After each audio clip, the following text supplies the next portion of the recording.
নমস্কার, Bandita and mother's ব্লগে সকলকে স্বাগত জানাই। এই যে চা নিয়ে বসে পড়েছি মা আর আমি। চলো আবার রান্না বান্না করবো। কাল আবার ভোট পুজো। কাল পান্তা খাবো, পান্তা। আজ ভাতের চালটা বেশি করে নিলাম না তো, কাল নিয়ে নাও আর একটু নিয়ে নাও, কেননা কালকে পান্তা খাবো। কালকে ভোট পুজো না, পান্তা খাওয়াবে, পান্তা। বাটিতে কিন্তু অনেকটা ভাত আছে। ওটা তো ডগিকে দিবি রাত্রিবেলা। অনেক ভাত ডগিকে দেবো মানে দিয়ে যে কটা দিবি ছেঁকে রেখে। চলো চা খেয়ে নি, কালকে আবার ফ্রিজে রাখলে ভাতগুলো গোটা থাকে। এই যে চা খাওয়া হলো। কালকে তো আজকে মা কিছু সবজি কাটেনি, কেননা কালকেই তো আমি লাউ কেটে রেখেছি, বিকেলবেলা লাউ কেটে রেখেছি আজকে হবে বলে। ওই জন্য মার আজকে কিছু কাটা নেই, তাও মা লাউটা সেদ্ধ বসিয়ে দিয়েছে। আর সকালের চাটা তো মা করেই, তাই এই লাউ চিংড়ি করব। চিংড়ি মাছগুলো একটুখানি মাখিয়ে নিয়েছি, ওই যে লেবু, নাহলে চুলকোয় তো খুব চিংড়ি মাছ খেলে। আমার অ্যালার্জি আছে তো, ডিম খেলে চুলকোয়, অনেক কিছু খেলেই চুলকোয় খুব। তা ওই জন্যে চিংড়ি মাছটা একটু লেবু মাখিয়ে রেখেছি। লেবু মাখিয়ে রাখলে আর হচ্ছে চুলকোয় কম। আর ওই দেখো চিংড়ি মাছের মাথাগুলোও পুরো বাদ দিয়ে দিয়েছি। মা কেটেছে আগের দিন, বাদ দিয়ে দিয়েছে, কেননা ওই ঘিলুটাতে বেশি চুলকোয়। আর এদিকে দেখো চিংড়ি মাছগুলো করে নিলাম, ভেজে নিলাম, নিয়ে জিরে ফোড়ন দিলাম আর তেজপাতা ফোড়ন দিলাম। আর এখন না মাছ একটু, আমরা তো রবিবার মাছ এনে রেখে দিই পুরো সপ্তাহের মাছটা। আর এখন মাছ ভাজলে যদি তুমি এনে রেখে দাও বা টাটকা মাছ ভাজো, তাহলে কি হয় বলো তো, আমরা মাছ কিনে আনি ওই কিরম সাদা সাদা ফোটে, কেমন একটা সাদা সাদা বেরোয়, আর দেখলে কি ঘেন্না লাগে। আমি মাকে তাই বলছি আজকে যে মাছ থেকে কিরম একটা বেরোয়, সাদা সাদা মতন, কেমন দেখলে একটা ঘেন্না লাগে। খাবার জিনিস বলতে নেই, কিন্তু কি বিচ্ছিরি লাগে। এখন কি যে মাছে দেয়, ওই মানে অনেকক্ষণ টাটকা রাখার জন্যে না কি করার জন্যে কী সব মেশায়, আর ওই মাছে ওরাও সাদা সাদা হয়।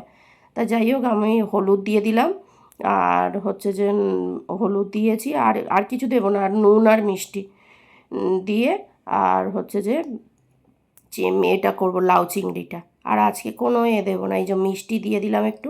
মিষ্টি বলতে আমরা তো সুগার ফ্রি দিই, কেননা মাছ সুগার আছে। এদিকে লাউয়ের জলটা একটুখানি মরুক, আর এইদিকে যে কটা বাসন জমেছে ওই কটা মেজে রাখে। আজকে আবার একটা হয়েছে, খুব হাওয়া দিচ্ছিল না, কারেন্ট চলে গেছিলো মাঝখানে আবার, জানো। এবার কারেন্ট চলে যাওয়াতে তখন ওই করেছি, জানলাটা খুলতে গিয়ে বাটিতে যতটা এই যে সাবান গুলে রাখি, ভীম জেলটা গুলে রাখি, সবটা পড়ে গেল। আর ক্ষতি হলো। মা বলে আগে নাবিয়ে রাখবি তো, না হ্যাঁ ও হয়ে গেছে, আর কি করব। মাঝখানে একবার কারেন্ট চলে গেছিলো। আর হচ্ছে যে এ লাউ চিংড়িটা করব আর মাছের ঝাল করব, আজকে আর বেশি কিছু করব না।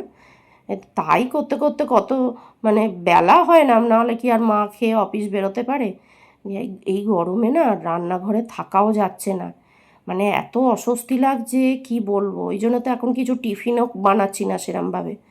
ওই আজকে একটুখানি ওই এটে খেয়ে নেবো, কী খাবো এখনও ভেবেও পাইনি। তা যাই হোক, ওই মা বলছিল কিছু একটু করতে পারতিস, তা ছাতু খেয়ে নিবি। বললাম হ্যাঁ হ্যাঁ, ওই ছাতু খেলেও হবে। তারপরে কী করলাম বলো তো, ওই এতে আলু আর হচ্ছে যে ছিল বলো না, বিনস গাজর, ওই এগুলো ছিল, ওগুলো বের করে নিয়ে ভেজে নিয়ে মুড়ি দিয়ে চানাচুর দিয়ে শশা দিয়ে মেখে খেয়ে নিয়েছি। আর ওটাই ভালো, গরমে আর বেশি কিছু করতেও পারিনি। আর এদিকে হচ্ছে যে লাউ চিংড়িটা আমার হয়েও গেছে। আজকে লাউ চিংড়িটা খেতে খুব ভালো হয়েছে।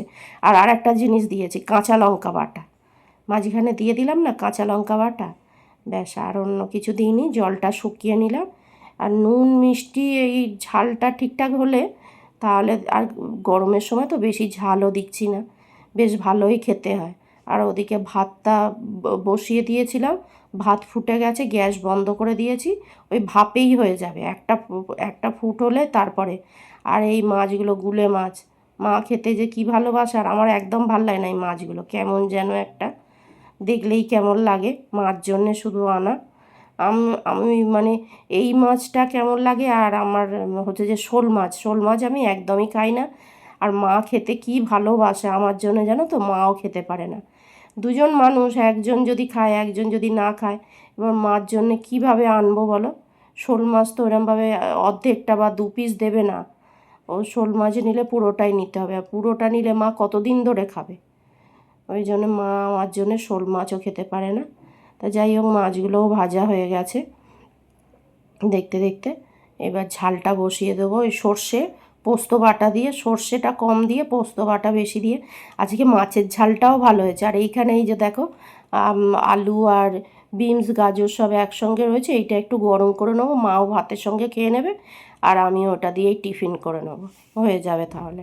আর মাছের ঝাল করলে না বেশি সময় লাগে না জানো তো, মানে খুব তাড়াতাড়ি হয়ে যায়। মাছগুলো ভেজে নাও, সর্ষে বাটাটা দিয়ে নাও, হলুদ দিয়ে দাও, নুন দিয়ে দাও, একটু ফুটে যাবে, ব্যাস, তারপরে নামিয়ে নাও। তাই মানে আর আজকে সর্ষেটা তেতোও হয়নি, খেতেও ভালো হয়েছে, মাছের ঝালটা খুব সুন্দর খেতে হয়েছে।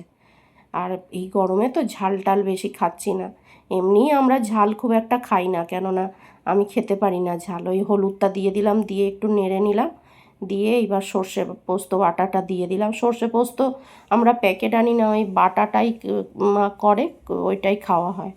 আর এবারে কালো সর্ষেটা কী হয়েছে কে জানে, কোনো কিছুতে যদি ফোড়নও দিই না, সেইটা ফেটে গিয়ে একটু তিতকুটে তিতকুটে হয়, মানে এক একটা সর্ষে থাকে দেখবে এরকম তিতকুটে মতন।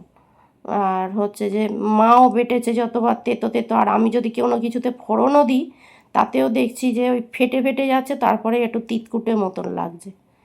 সেদিন ডাল ফাল করেছিলাম, খেতে ভালো লাগছে, কিন্তু আমার যেন একটু মনে হচ্ছে তিতকুটে তিতকুটে ভাব, মানে সর্ষেগুলোই মনে হয় ভালো না।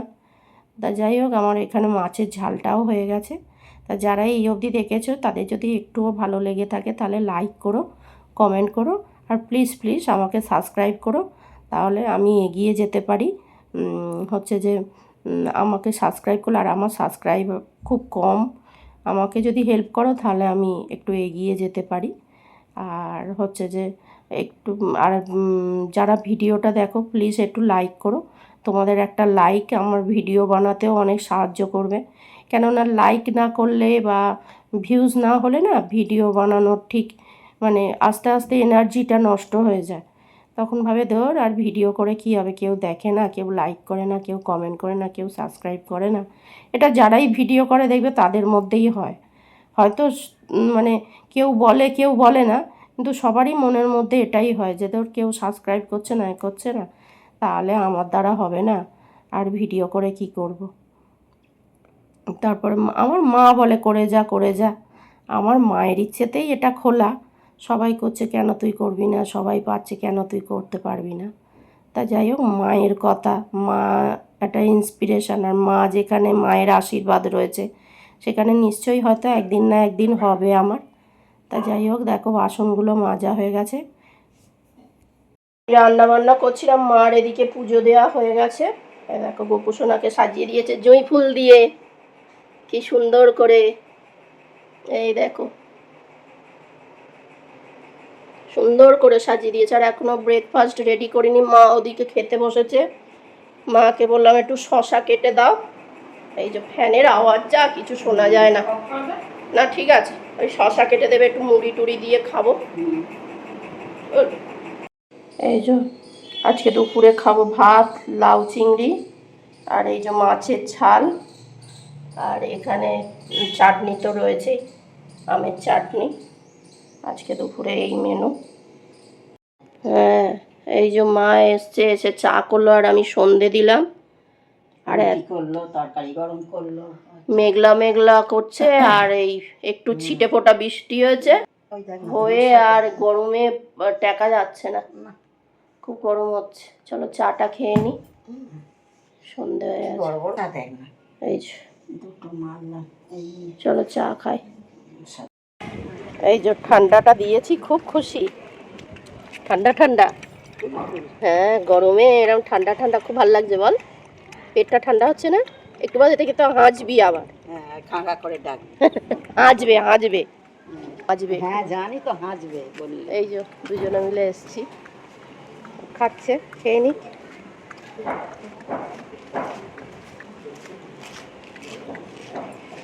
বাড়িটা হাওয়া আছে ভালো, বলো যাই হোক, ভিডিওটা তাহলে এখানেই শেষ করছি। তোমরা সবাই সুস্থ থেকো, ভালো থেকো, সাবধানে থেকো। আর ভিডিওটা যদি ভালো লেগে থাকে তাহলে লাইক করো, কমেন্ট করো, সাবস্ক্রাইব করো। দেখা হচ্ছে নতুন একটি ব্লগে।